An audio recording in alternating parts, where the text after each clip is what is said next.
வளர்ச்சியும் வாய்ப்புகளும் தொடர தமிழும் தமிழகமும் தலை நிமிர மோடியின் கேரண்டி இருக்கு. பயம் எதற்கு? மழைக்காலங்களில் தீவாகும் கிராமம்,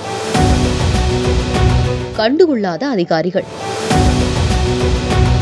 தேர்தலை புறக்கணிக்கும் மக்கள்.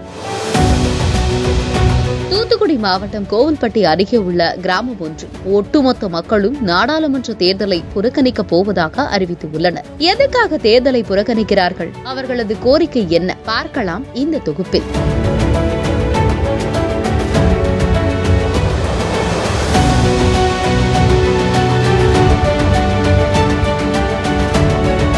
தூத்துக்குடி மாவட்டம் கோவில்பட்டி அருகே உள்ள கடம்பூர் பேரூராட்சிக்கு உட்பட்ட பகுதி சங்கராபேரி என்ற கோடாங்கல் கிராமம். இங்கு 1000க்கும் மேற்பட்ட மக்கள் வசித்து வருகின்றனர்.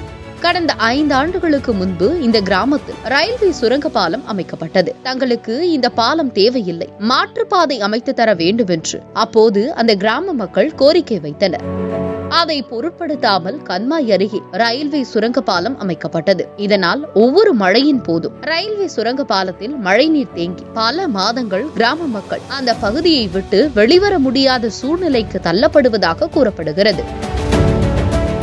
இந்த நிலையில் நாடாளுமன்ற தேர்தல் நடைபெற உள்ளதால் ரயில்வே சுரங்க பாலத்திற்கு பதிலாக நிரந்தரமாக மாற்றுப்பாதை அமைத்து தர வேண்டும், புதிய மேல்நிலை நீர்த்தேக்க தொட்டி அமைத்திட வேண்டும் என்பன உள்ளிட்ட 4 அம்ச கோரிக்கைகளை வலியுறுத்தி அந்த கிராம மக்கள் வரும் நாடாளுமன்ற தேர்தலை புறக்கணிப்பது என்று முடிவு செய்துள்ளனர். ஒவ்வொரு தேர்தலின் போதும் தங்களது கோரிக்கைகளை நிறைவேற்றாமல் வாக்குறுதி மட்டும் அளித்து செல்லும் அரசியல்வாதிகள், அதிகாரிகள் தொடர்ந்து ஏமாற்றி வருவதாக கூறி ஊர் முழுவதும் கருப்பு கொடி கட்டி பொதுமக்கள் தங்களது கண்டனத்தை வெளிப்படுத்தியுள்ளனர்.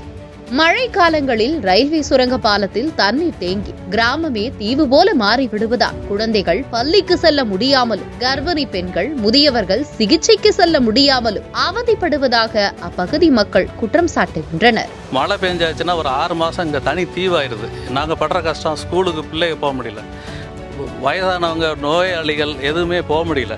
அந்த மாதிரி பெரிய பிரச்சனைகளை நாங்க சந்திச்சுட்டு வரோம். சில ஆண்டுகளுக்கு முன்பு சாலை அமைக்க எம்பி கனிமொழி அடிக்கல் நாட்டினார். ஆனால் தற்போது வரை சாலை வந்த பாடில்லை என கூறும் மக்கள் இதனால் நாடாளுமன்ற தேர்தலை ஒட்டுமொத்த கிராமமும் புறக்கணிக்க உள்ளதாக தெரிவித்துள்ளனர். இதற்கிடையில் வருவாய்த்துறை மற்றும் பேரூராட்சி அதிகாரிகள் சம்பந்தப்பட்ட கிராம மக்களிடம் பேச்சுவார்த்தை நடத்தியுள்ளனர். ஆனால் பேச்சுவார்த்தை தோல்வியில் முடிவடைந்தது. தேர்தலை புறக்கணிப்பதில் உறுதியாக இருப்பதாக அந்த கிராம மக்கள் தெரிவிக்கின்றனர்.